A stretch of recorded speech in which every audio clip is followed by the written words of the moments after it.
tunapoongozwa wimbo huu tushiriki kuimba kila moja.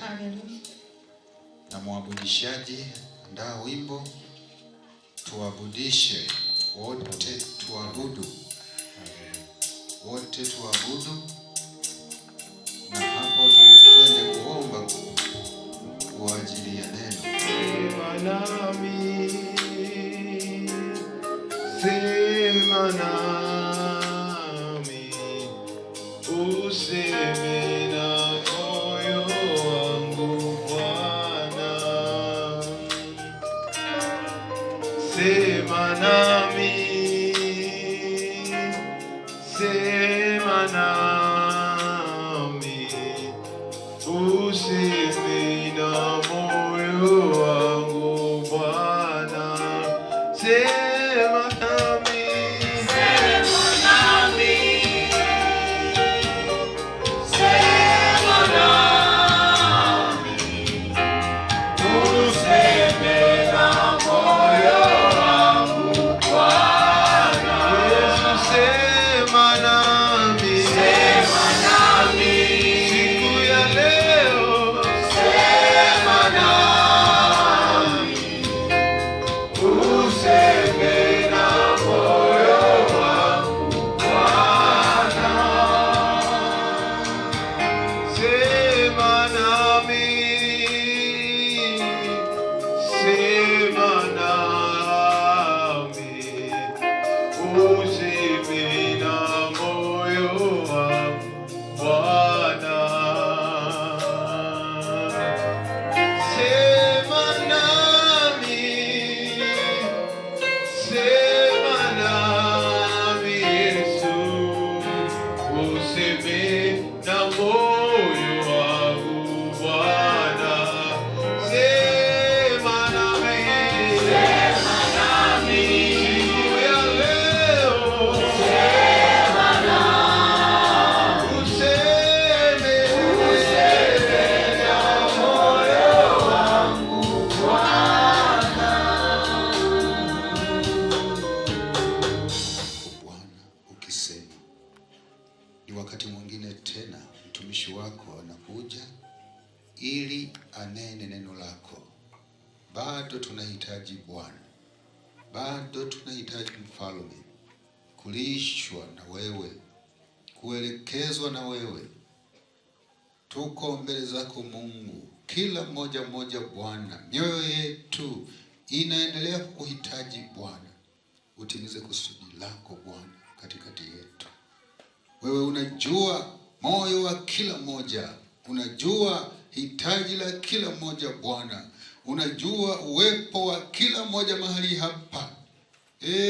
Mungu, kwa kuwa wajua yote, kama Petro alivyosema ulipomuuliza Bwana mara ya 3, akakwambia Bwana, wewe wajua yote. Na hivyo Bwana, tuko hapa nasi tunakiri ya kwamba wajua yote yaliyomo ndani ya mioyo yetu, wajua kiu ya kila moja, maana wajua yote. Sema Bwana, tumia mtumishi wako, tusaidie sisi pia kuwepo mahali hapa, kusikia, kuelewa. Tupe neema ya kuelewa, adui asije akaondoa uelewa. Tupe neema Bwana. Tuendelee kujikabidhi mikononi mwako kwa jina la Yesu. Amina. Tuketi.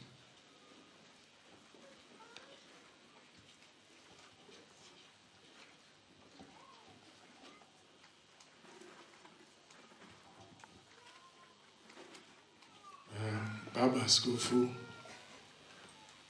makamu askofu, viongozi wa kwaya,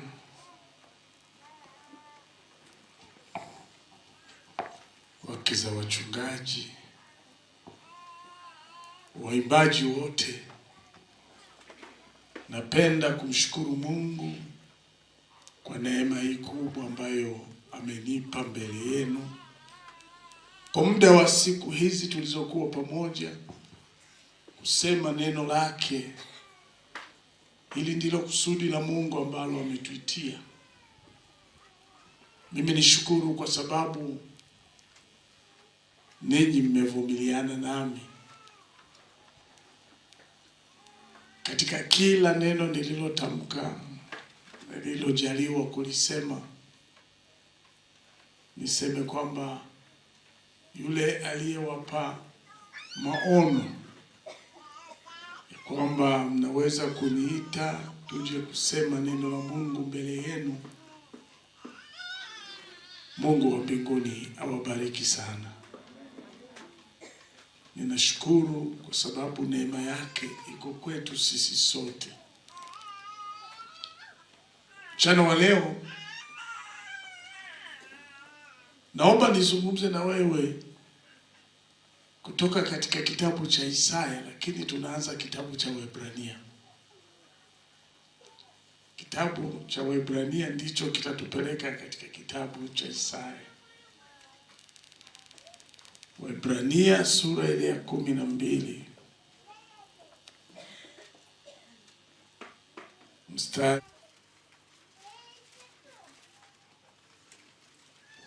Waebrania 12 mstari wa 14, maandiko yanasema hivi: tafuteni kwa bidii kuwa na amani na watu wote, na huo utakatifu ambao hapana mtu atakayemwona Bwana asipokuwa nao.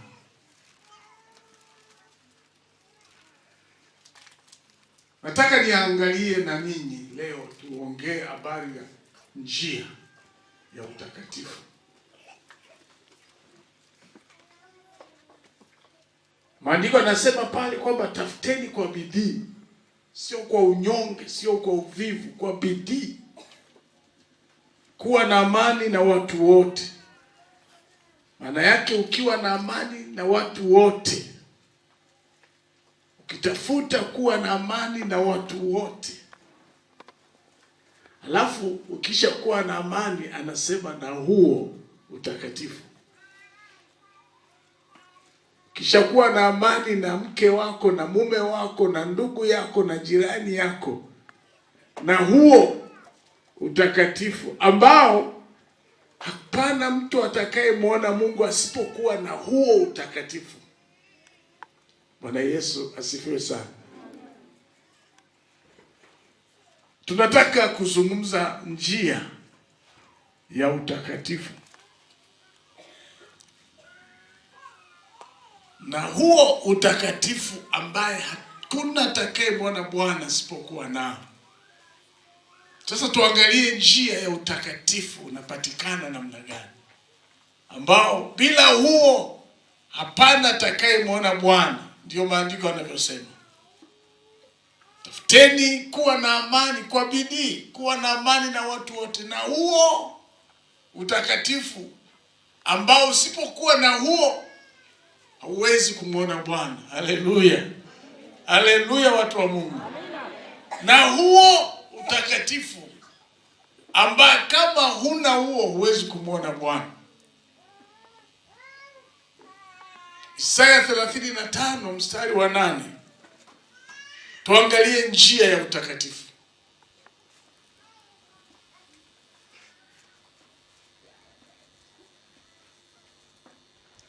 Isaya 35 mstari wa 8. Maandiko yanasema,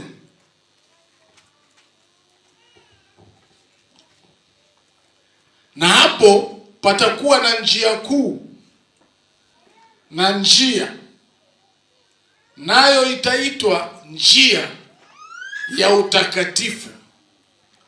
Wasio safi hawatapita juu yake. Wasio safi hawawezi kupita katika njia hiyo, bali itakuwa kwa ajili ya watu hao wasafirio. Itakuwa kwa ajili ya hao watu wanaosafiri. Sikiliza, wajapokuwa wajinga, hao watu wajapokuwa wajinga hawatapotea katika njia hiyo. Bwana Yesu asifiwe sana. Njia ya utakatifu. Wasio safi hawatapita katika njia hiyo, bali itakuwa kwa ajili ya hao wanaosafiri, wako katika safari, wanasafiri. Sikiliza kabla tujaendelea, ili ujue vizuri kwamba wewe ni msafiri. Katika kitabu cha Walawi sura ile ya 25 mstari wa 23, ili liko nje tu, lakini ngoja nikwambie. Maandiko yanasema pale kwamba Mungu anaambia wanadamu wote kwamba ninyi ni wapangaji wangu. Tumepanga kwa Mungu hapa. Si mnajua mpangaji alivyo? Bwana Yesu asifiwe sana.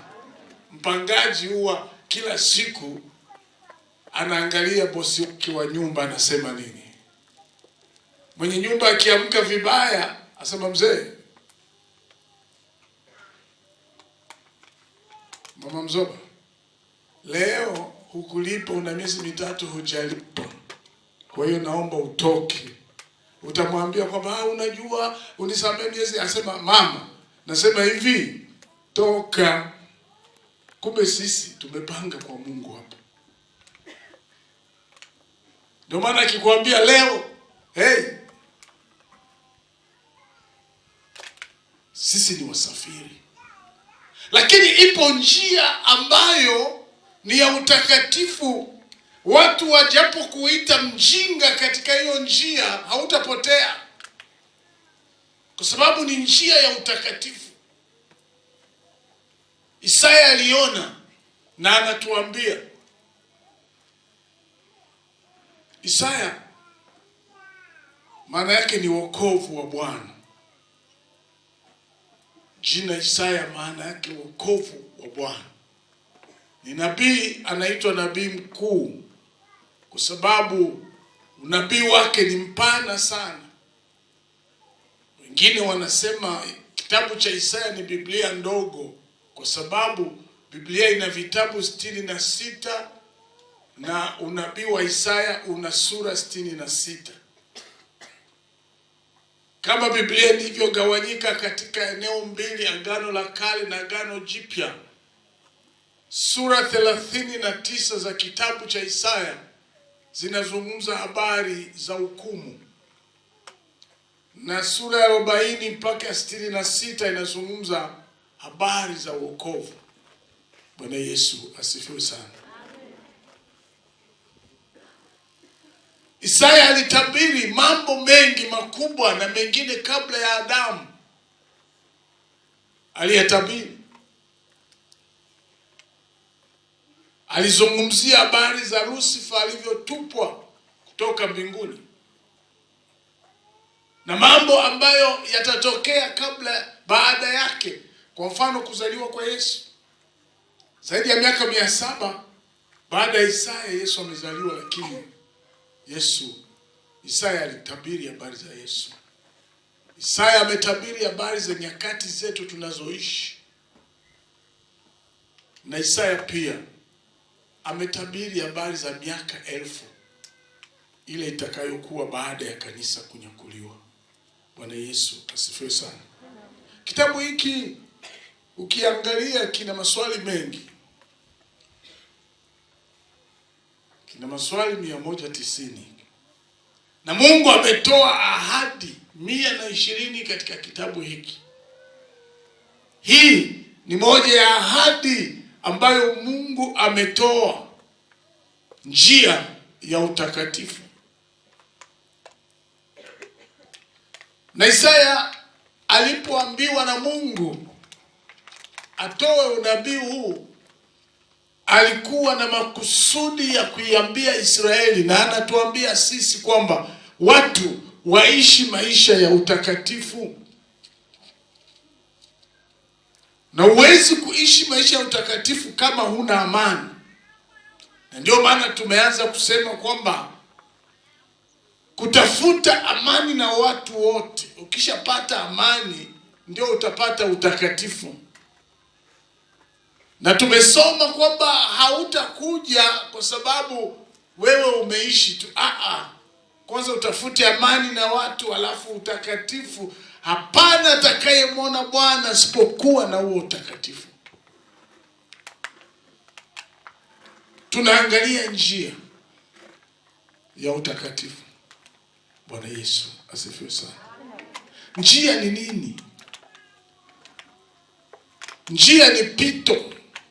Njia ni mahali ambapo unapita. Njia ni utaratibu wa jambo ili ufikie kutimiza kusudi la moyo wako. Njia ni utaratibu wa jambo ili ufikie au kutimiza kusudi la moyo wako. Nitapita hapa, nitafanya hii ili nifikie mahali fulani. Hiyo ndio njia. Njia ni mazingira unayopita au unayofanya ili ufikie lengo lako. Hiyo ndio njia. Paulo anasema katika Wafilipi sura ile ya 3 mstari wa 11. Anasema nakaza mwendo ili nifikie mede ya thawabu ya mwito mkuu wa Mungu katika Kristo Yesu.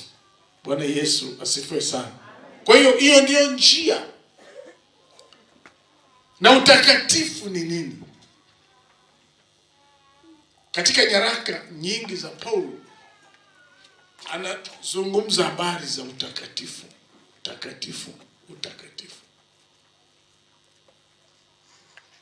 Maandiko yamesema mara 43 neno la utakatifu.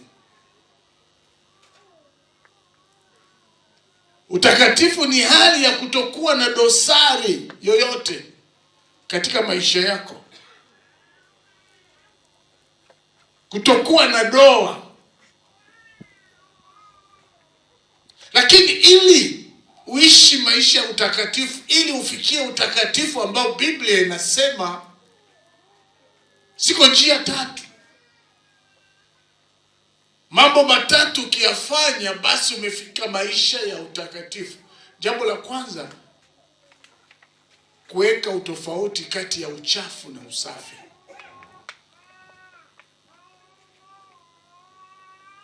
Huwa nguo ikichakaa tunaifua, maana yake imechafuka, tunataka itakate. Ikitakata imekuwa takatifu. Maana yake haina uchafu, ni safi. Ukisoma Walawi ile sura ya 25 mpaka 26. Biblia inasema habari za utakatifu, za usafi.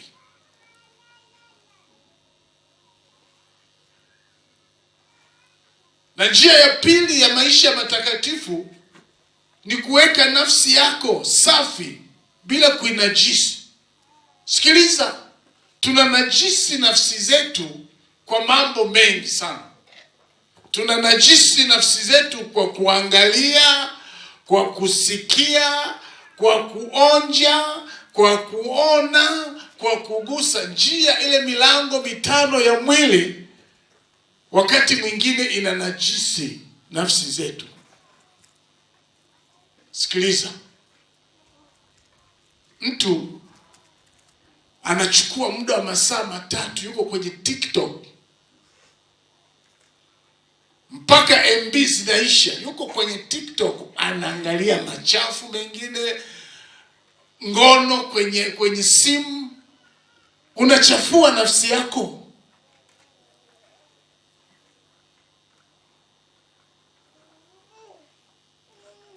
Lakini maandiko yanasema tukijitenga na mambo kama hayo, sisemi kwamba kuangalia TikTok ni vibaya, lakini basi angalia mambo yanayojenga maisha yako ya kiroho.